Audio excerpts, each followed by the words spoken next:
수사권을 주면 안 된다는 입장을 일관되게 해왔다는 것을 말씀드리고요. 다시 한번 보안 수사권이 없었을 때 느끼는 장윤기 사건 같은 데 대한 걱정을 우리 국민들이 하고 있습니다. 네. 그래서 그에 대한 보완이 어떻게 돼 있냐면 만약에 경찰이 가져온 수사를 보고 검찰이 보안 수사의 필요성을 느끼면 보안 수사를 요구하되 기간을 정해서 언제까지 한 달 더 짧게도 할 수 있습니다. 일주일 이내 이 부분 보안 수사에서 보고하세요. 네. 그게 안 되면은 이첩 요구를 할 수가 있어요. 다른 수사기관으로 교체를 해버리든지 네네. 아니면 징계 요구를 할 수가 있습니다. 네. 그건 강력한 거거든요. 그리고 그에 대한 사실을 고발자, 고소인뿐만 아니라 고발인한테까지 통지해서 이의 신청할 기회를 주게 돼 있기 때문에 저는 다 통제될 문제이고 특히 저는 보안 수사권을 일부 남겨놓으면 이 검찰에 6천여 명의 수사 계장들이 있거든요. 네. 이 사람들 중수청으로 다 옮겨야 돼요, 사실. 근데 안 가겠죠. 그래서 이걸 핑계 조그마한 보안 수사권을 핑계로 안 그 가겠죠. 수사 조직이 유지된다는 것은 좀 네. 옳지 않다. 네. 큰 의미에 있어서의 중수청과 공소청을 분리한 만큼 중수청으로 이 조직을 다 유도해서 옮겨서 중수청 수사 역량 강화를 통해 지금 현재 경찰의 부족한 수사 역량을 보완해 가야 된다. 이렇게 생각합니다. 그 후보님, 네. 지금 당대표 후보분들 중에 네. 그냥 편의상 빅3라고 표현하겠습니다.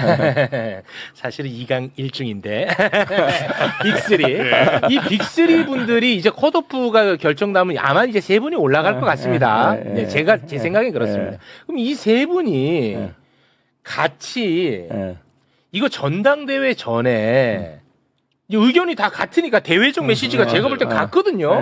그럼 전당대회 전에 요거를 마무리를 좀 짓자. 라고 좀 발표하면 어떨까요? 처리될 것입니다. 아, 그렇습니까? 그렇습니까? 걱정하지 마세요. 걱정하지 마. 왜냐하면은 빅3 분들이 같은 목소리를 내고 있어.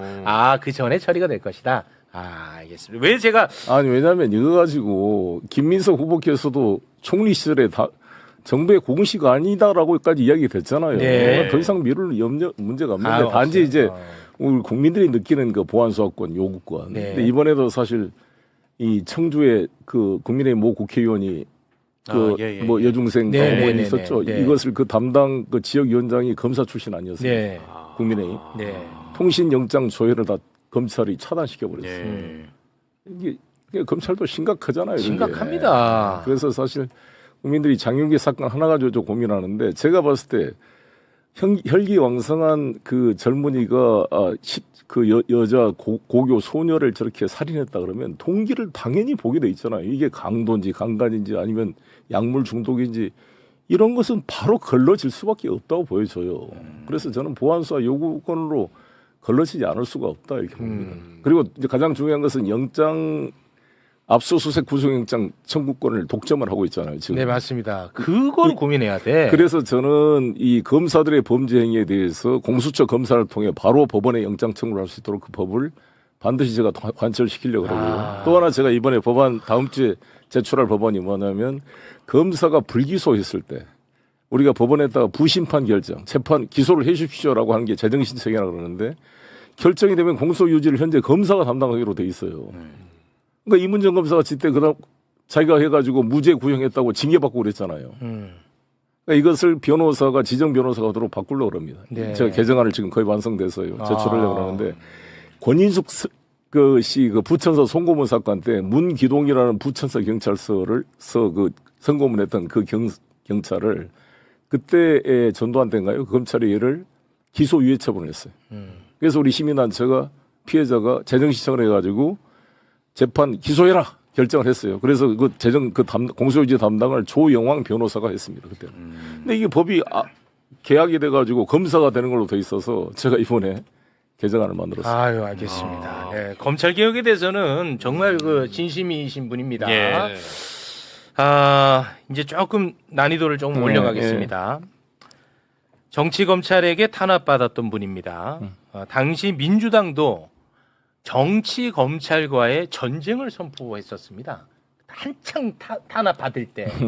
근데 제 기억에 당시 당대표였던 정청래 대표는 솔직히 투명인간 취급을 했다고 저는 기억을 하고 있습니다. 저는 근데 당시에 함께 싸웠습니다. 예, 고맙습니다. 왜냐? 저는 송영길 대표님이 예뻐서가 아니에요. 그게 부당했기 때문에 저는 함께 싸웠던 겁니다.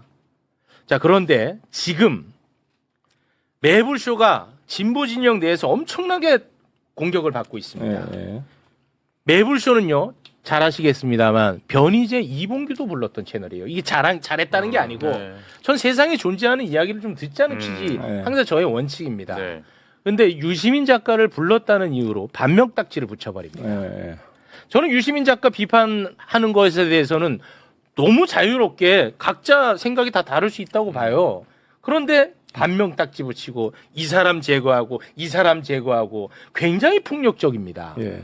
이 부분에 대해서는 그래도 당의 어른으로서 진영의 어른으로서 어떻게 생각하고 계신지 좀 궁금합니다. 예. 그건 뭐 양측이 다 그런데 이게 심각한 문제고 저도 마찬가지지 않습니까? 지금 뭐 댓글 보면 막 그냥 무조건 송영길 나오면 공격하는 사람이 있고 정청래 나오면 공격하는 사람이 있고 김민석 나오면 공격하는 사람이 있는데 그런 양 진영들이 다 비슷한 현상이 일반화되고 있는 것인데 진영 같아요. 모르겠어요. 그게 슬픈 거예요. 진영이 같아요. 그래서 지금 이거는 우리가 큰 틀에서는 우리가 하나의 민주주의와 개혁을 위한 진영이다 이렇게 생각하고요. 우리 저부터 노력하겠습니다. 아 근데 후보님 요새 너무 그 선택하는 단어가 너무 무서워요. 시장하겠습니다.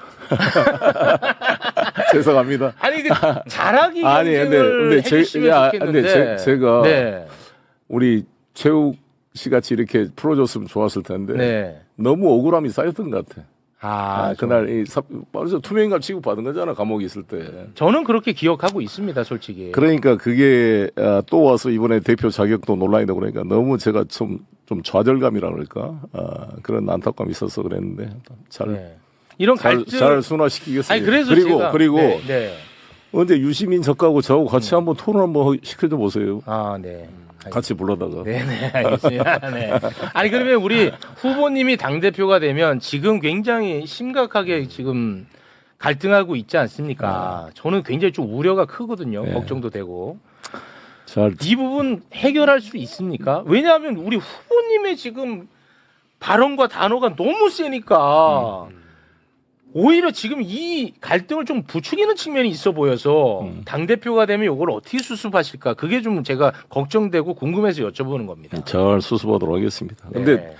선거 때는 무지하게 싸워요. 아니 싸우는 거 당연하죠. 경쟁하는 거 당연하죠. 비판하는 거 당연합니다. 네. 그러나 내용으로 알겠습니다. 예. 그렇게 저도 노력하겠습니다. 알겠습니다. 이것도 그리고 굉장히 좀 난이도가 좀 센 질문인데요. 청년에 대한 애정과 관심을 지금 많이 보여주고 계십니다. 네. 저는 개인적으로 굉장히 희망적으로 봤습니다. 네, 그렇습니다. 그런데 민주당의 청년 정치인 1987년생 박지원 의원이 있습니다. 이분은 지금 민주당 최고위원이죠. 그런데 이건 제가 확인하는 겁니다. 예. 이 청년 정치인 박지원 의원에게 우리 후보님께서 너 정치 생명 못 끊겠냐? 라는 발언을 하셨다는 증언이 있습니다. 예. 지금 보도도 되고 있고. 저는 굉장히 좀 당혹스러운데 이게 만약에 사실이라면 저는 굉장히 많이 실망할 것 같은데 어떻습니까? 본인이 말하지 않는 걸 넘어갔으면 좋겠고요. 수많은 그 논쟁 과정에서 그날 밤에 3대3으로 표결을 하자 그랬답니다. 그날 밤. 그러니까 제 후보 자격이 논란이 됐을 때. 그 송영길 후보에 대한 후보 자격을 자격에 대한 박탈하는. 부분. 이게 3대3 표결했으면 제가 박탈됐죠. 그럴 거 아닙니까? 예. 그래서 한병도 대표께서 이러면 송영길의 정치 생명이 박탈되는 건데 신중히 생각합시다. 표결을 물렸어요.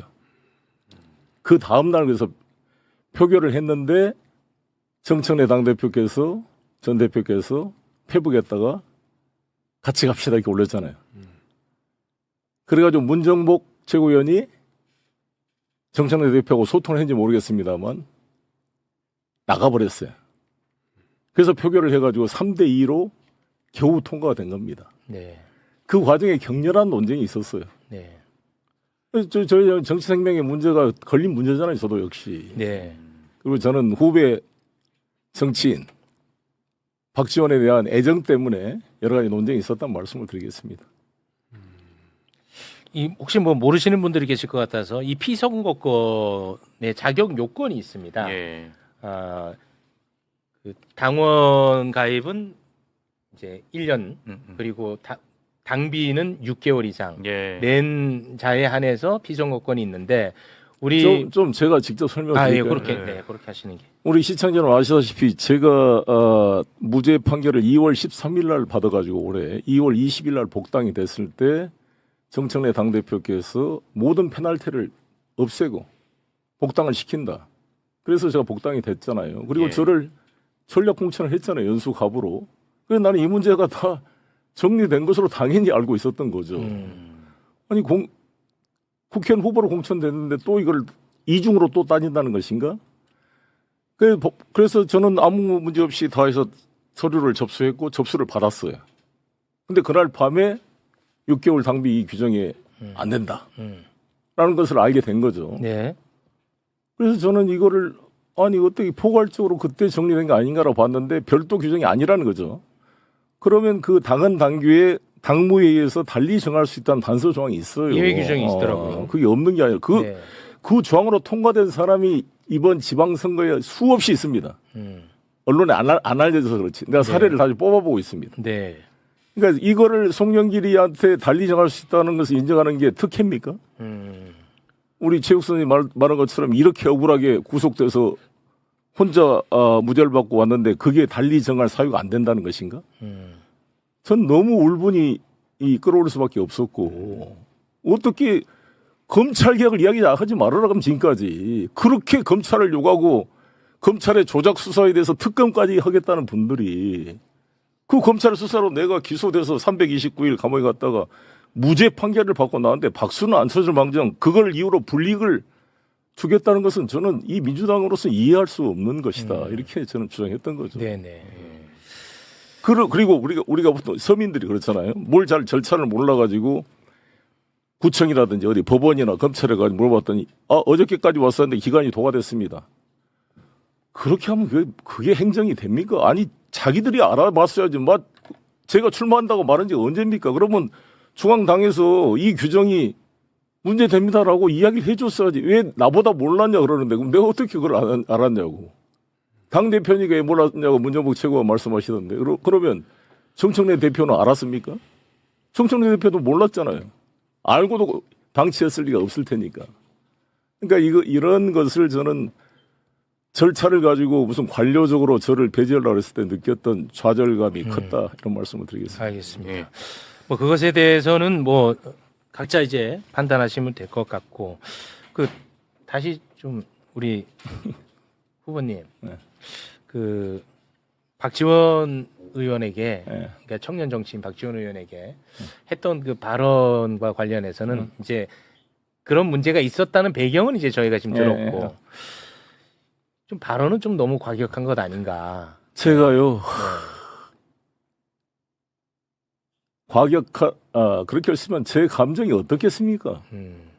아니 검찰의 공소장에 도장을 찍어주는 민주당에 내가 다시 돌아왔다는 것인가에 대한 그런 감정적인 거 있었다는 말씀을 드리고. 알겠습니다. 아니 그 본인하고도 다 그 이후에 양해를 했고 그에 대해서 격려를 해주고 감사합니다 서로 수고했습니다라고 됐어요. 근데 그 3자가 말한 것에 대해서 저는 다시 언급하고 싶지 않고요. 네, 알겠습니다. 자, 그럼 이 부분은 이 정도로 정리하도록 하겠습니다. 무거워졌네 분위기가. 너 뭐하냐? 갈 준비. 네.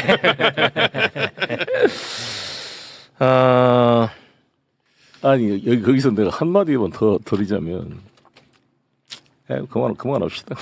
네. 그 후보님. 네.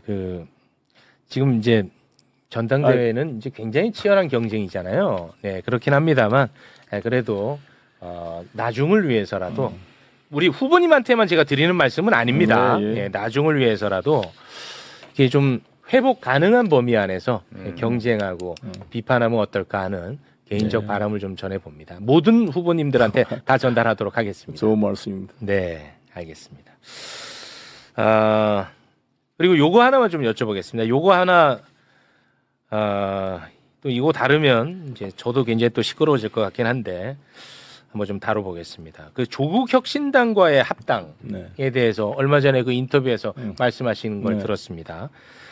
조국 전 대표에 대한 그 공정의 문제가 있기 때문에 2030에게 호응을 받기 어려운 측면이 있다 이렇게 말씀을 하셨는데 저는 현상적으로 물론 뭐 제 생각입니다. 현상적으로 저는 뭐 타당한 주장이라고 좀 보거든요. 왜냐하면 실존하는 문제라고 저는 봅니다. 네. 자, 그런데 그렇게 이제 공정의 가치가 그렇게 그 중요했다면 그 지난 보궐선거 때 그 농지법 위반 의혹 네. 그리고 차명 대부업 운영 의혹과 네. 관련해 가지고는 왜 같은 잣대로 문제 삼지 않았느냐라는 지적들이 존재하더라고요. 그건 어떻게 보십니까? 아니, 선거 때문에 많은 이런 상호간의 그런 주장이 나오잖아요. 근데 어떻게 네. 검증이 되냐고요.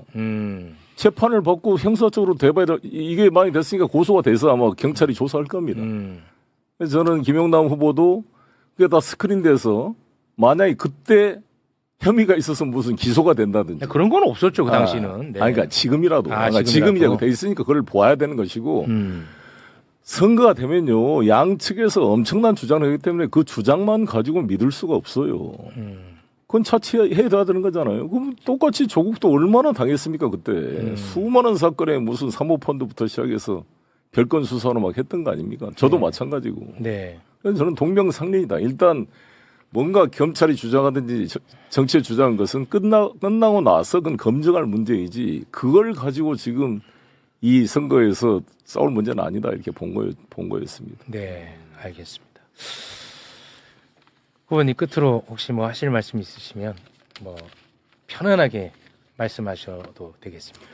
아니, 저건 조국 혁신당 문제는 저는 이렇게 생각합니다. 지금 합당은 저는 반대하는 입장이라 말씀을 드리고 오히려 지금 제가 당대표가 된다면 2030 확보를 위한 총력적인 당의 노력을 기할 생각이고 조국 혁신당은 오히려 이번 기회에 조국 그 대표 개인의 어떤 팬클럽 당에서 실제로 진보 개혁당으로 저는 변화될 수 있는 좋은 기회를 맞았다고 생각이 들고 김준영 원내대표와 이제 신장식 당대표가 되시면 거기에 저는 교섭단체 대표 요건을 10명으로 좀 낮추자 이런 생각입니다.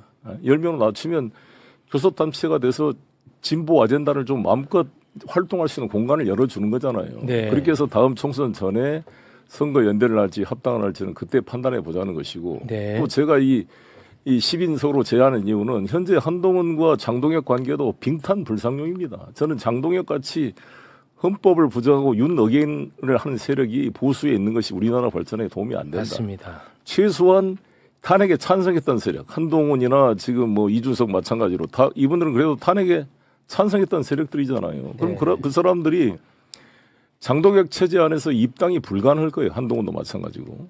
뭐 한동훈에 대한 비판은 많지만 어찌됐건 이 세력들이 분화돼서 최소한 윤어게인을 반대하고 탄핵에 찬성한 합리적 보수 세력들이 교섭단체를 구성할 수 있는 기회가 된다. 저는 이렇게 생각합니다. 네, 알겠습니다. 자, 그러면 우리 후보님과는 이쯤에서 좀 마무리를 지어야 되는데 우리 그 함께 오신 분들이 몇 개 제가 하나 해명할 것 좀 해명이 되겠어요? 예.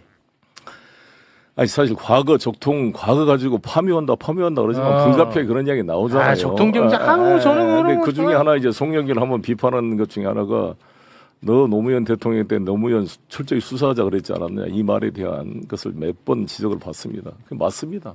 그런 말하는 건 사실인데 그때가 2009년도 대통령 돌아가시 직전에 제가 우리 인천 부평에 보궐선거가 있었어요. 홍영표 후보를 제가 적극 추천해서 최고위원직을 걸고 제가 공천을 줬습니다. 그래가지고 그 선거운동을 하고 있는 차에 수많은 박연차 관련 노무현 보도가 나왔어요. 막 수사하길래 제가 도저히 이걸 안 되겠다 싶어서 무슨 이야기를 하려고 했냐면 죽은 권력에 대해 철저히 수사해라. 근데 왜 있는 살아있는 권력 천신일 이명박의 친구 왜 수사 안 하느냐. 이거를 세게 공격을 했던 겁니다. 네. 이거 뒷품이 잘려버리고 앞부분만 나오다 보니까 송영길이가 막 노무현 수사를 했다 계속 이게 지금도 나를 공격을 해요. 저를 비판하는 분들이. 그 말도 제가 안 했으면 좋았을 텐데 그러나 그때는 선거를 앞두고 내가 홍영표를 당선시키는 욕심에 하면서 천신이를 세게 공격했어요. 그런 일이 있었고 그 이후로 제가 23일 날 돌아가시니까 바로 봉화마을 달려갔는데 이렇게 비가 쏟아지더라고.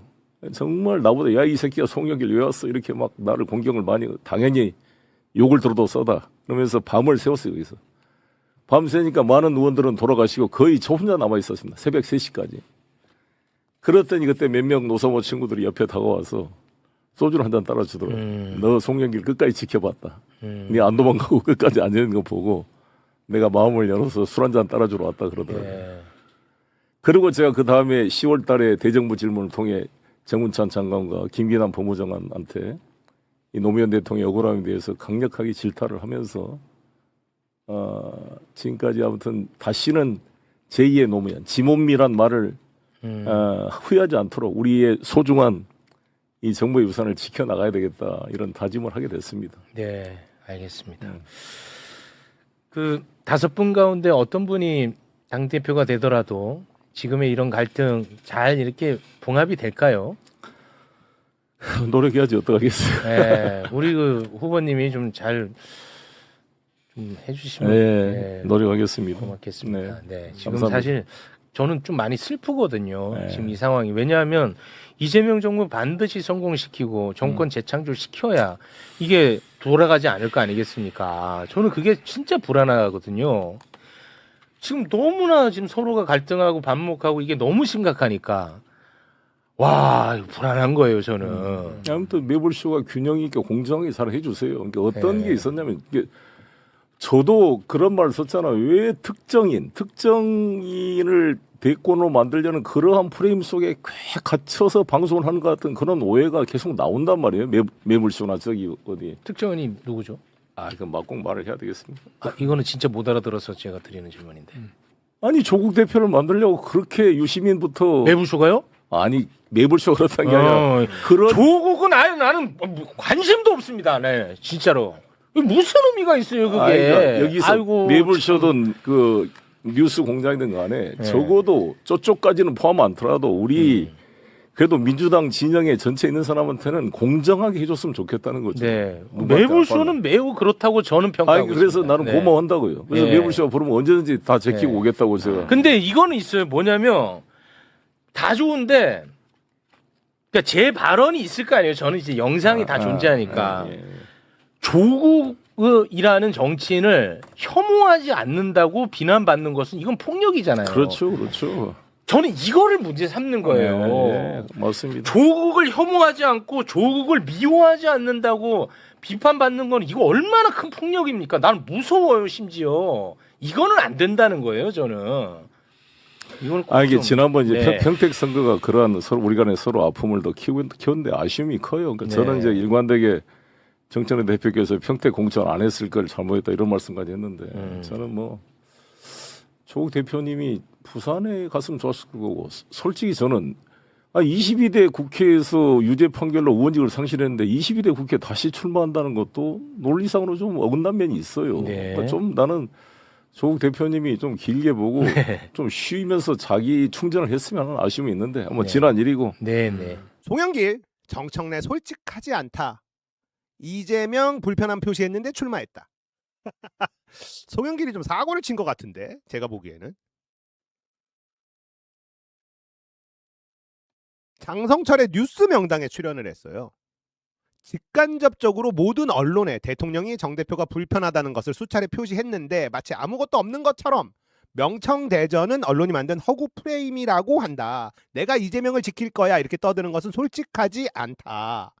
국민한테 정치인들이 솔직해야 한다. 친구와의 관계도 싫은데 밖에 나가서 나는 쟤를 사랑해 지킬 거야 떠들고 다니면 그 사람 기분이 좋을까?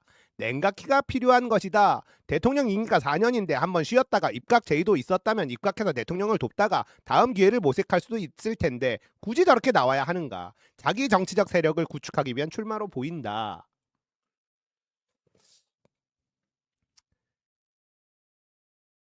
자, 이런 발언을 했고요. 또 청와대 정청래 대표 되면 상대 안 할 것이다.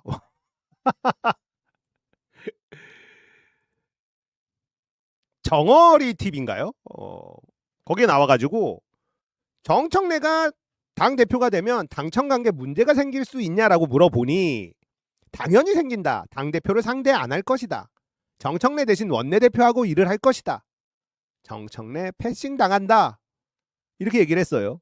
내가 정청래를 스토커라고 그러지 않았나? 친구 이재명이 이제 너 그만 만나고 싶다고 그러는데 계속 사랑한다고 전화 오고 그런 것이지 않나? 이런 발언을 했어요. 저는요, 송영길 때문에 이재명 대통령은 굉장히 골치가 아플 것이다, 이런 생각이 들었습니다. 송영길은 머리가 나쁘다, 저는 이렇게 보이거든요. 김민석은 1인 1표제를 지킬 것처럼 말합니다. 원칙적으로 라는 표현을 쓰면서 1인 1표제를 지킬 것처럼 포장을 하지만 교묘하게 대의원 장기당원들에게 추가적인 무언가를 챙겨준다라고 이야기를 하고 있습니다. 그러니까 1인 1표제를 어떻게든 뒤틀 것이다 라는 걸 알 수가 있는데 표면적으로는 그렇게 말하지 않죠. 근데 송영길은 그걸 못해요. 송영길은 이재명과 독대를 한 후에 정청래 공격에 선봉에 섰습니다. 그것도 가짜뉴스까지 동원한 일배식 공격을 했죠. 노무현 장례식에도 쫓겨났다. 이 공격이 일배식 가짜뉴스 악마화 공격이었죠. 여기까지는 좋았다고 봐요. 근데 뭐라 그랬습니까? 직간접적으로 모든 언론에 정 대표가 불편하다는 것을 대통령이 수차례 표시했는데 마치 아무것도 없는 것처럼 명청대전은 언론이 만든 허구 프레임이라고 말하는 거 솔직하지 않다, 이렇게 얘기를 했어요. 여기서 치명적인 헛발질은 직간접적, 이 표현입니다. 이 얘기는 뭡니까? 직접적으로 이재명이 정청래 출마를 싫어한다고 했다, 이 뜻이 담겨 있는 거잖아요. 직접적으로 간접적으로. 그러니까 직간접적에서 직자는 뺐어야 돼요. 이러면 심각한 당무 개입이 성립이 돼버립니다. 이거 나중에 법적인 문제까지 될 수 있다는 뜻이에요. 검사놈들이 차곡차곡 지금 마일리지 쌓고 있을 수 있다는 거예요. 혹시 송영길이 대통령과 독대했을 때 뭔가 미션을 받은 건 아닐까? 그때 대통령에게 들었던 얘기가 툭 튀어나온 건 아닐까? 이런 의심이 들게 만드는 발언입니다. 제가 만약 이재명 대통령이라면요, 송영길의 저 발언에 진짜 짜증이 났을 것 같아요. 만약에 송영길에게 정청래를 전담 마크하라는 미션을 내렸다면요, 지금 엄청 화나 있을 겁니다. 아니, 저렇게밖에 못한다고? 나를 언급하면서 정청래를 깐다고? 스토킹이라는 단어를 꺼냈죠. 송영길의 언어를 보면요, 그 사람의 평소 성정을 알 수가 있습니다. 역적, 목을 자른다, 진압, 낙태, 스토킹까지. 정치 지도자의 표현이라고 볼 수 없죠. 말과 태도는요, 그 사람의 수준을 드러냅니다. 만약에 대통령이 송영길과 어떤 거래를 한 것이라면 이 거래는 쫑났다고 생각을 해요. 미션 수행을 개판으로 했다고 판단할 수밖에 없지 않습니까? 그래서 그런가? 이번 출마 전견 발표에서 전혀 다른 모습을 보여줬죠. 이 바닥에 우연은 없다, 이 말을 제가 굉장히 자주 하고 있습니다. 근데 이 바닥에 우연은 없다라는 말은 정치판에선 진리예요. 송영길은 정견 발표 때 자기 자랑을 계속 늘어놓다가 충격적인 말을 꺼냈잖아요. 대통령이 민심과 유리되지 않도록, 멀어지지 않도록 하는 게 당대표의 역할이다, 이런 말을 했어요. 굉장히 의미심장한 발언이라고 생각합니다. 뭔가 틀어지고 있다. 친명이라고 불리는 이 사람들 모두가 난 이재명과 한 몸이야, 당정청 일치 1mm도 오차 없이 할 거야, 나는 청와대의 꼬봉으로 살 거야, 이러고 있는데 송영길은요, 정청래 공격을 1도 하지 않고 대통령에게 직언할 수 있는 당대표가 필요하다, 이 얘기를 했어요. 물론 정견 발표를 하고 나서 언론에 나와서 정청래를 공격하기는 했는데 뭔가 느낌이 쎄하다는 겁니다. 이 무슨 의미입니까? 뭔가 송영길의 가슴 속에서 꿈틀거리는 것이 있는 것은 아닐까? 송영길 자신이 김민석을 당선시키기 위한 사석으로 쓰이는 것에 대한 불만이 생긴 걸까? 아니면 정청래에 대해서 작업을 그렇게밖에 못해? 이런 실언 소리를 들은 걸까? 뭔가 굉장히 흥미진진한 변화가 감지되고 있습니다. 송영길을 김민석 당선시키기 위한 도구로 쓰려고 한 계획이 어디선가 틀어진 것 같은 기분이 든단 말이에요. 그동안 송영길은 정청래를 똥물로 끌고 들어가는 요 역할을 했다고 저는 생각을 해요. 같이 똥을 끼얹으면서 정청래의 이미지를 안 좋게 만들고 자기가 희생하고 김민석은 우아한 선거운동을 하고 리더로서의 좋은 이미지를 쌓고 뭔가 이런 역할 분담을 하지 않았나 저는 이렇게 생각하고 있었거든요. 가짜뉴스까지 동원하면서 진짜 애를 썼잖아요. 그런데 이번 정견 발표에 김민석은 대부분의 시간을 정청래 공격에 할애했습니다. 이러면 유권자들은요, 김민석에게 불안함을 느낄 수밖에 없어요. 자기 얘기를 하기보다 상대의 이야기를 더 많이 한다? 이걸 리더로서 좋은 이미지를 주기 어렵습니다. 그동안 우아한 선거운동을 했던 김민석이 노선을 바꾼 것으로 저는 해석하고 있어요. 근데 송영길은 정청래 언급조차 하지 않고요. 자기 자랑에 대부분의 시간을 할애하면서 대통령에게 할 말을 하는 당대표가 필요하다라는 말을 합니다. 뭔가 이상하지 않으세요? 김민석, 송영길 합작 노선에 금이 가고 있는 건 아닐까? 제가요, 송영길과 손잡고 선거운동을 하는 것에 대해서 경고를 한 적이 있어요. 송영길은 자신이 김민석보다 아래라고 생각하는 사람이 아니다. 분명히 문제가 생길 것이다. 이런 얘기를 한 적이 있습니다. 제 예측이 현실로 실현되는 것 같다. 이런 느낌이 듭니다. 앞으로 송영길의 행보를 지켜보면 흥미진진할 것 같아요. 이래서 선거는 끝까지 모르는 겁니다. 송영길은 자기 애가 어마무시한 사람이에요. 송영길 같은 사람과 선거 연대를 하려고 한다. 말 한마디 삐끗하면 바로 틀어집니다. 이걸 알아야 되는데 이거 뭔가 잘못됐어. 이거 뭔가 잘못됐어. 송영길 입장에서 지금 삔또가 나갔다. 저는 이렇게 느끼고 있어요. 자, 앞으로 송영길의 행보를 잘 지켜보는 게 개꿀잼 포인트다. 이거 알고 계십시오. 지금까지는 정청래만 공격했죠. 조만간 김민석 공격도 시작할 가능성이 높아 보입니다. 제 예측이 맞을지 틀릴지 한번 지켜보도록 하죠. 송영길 만만한 사람 아닙니다. 아우 재밌어. 재밌어. 품격을 지키고 있는 정청래. 품격을 잃은 김민석과 송영길. 누가 차기 당대표가 되어야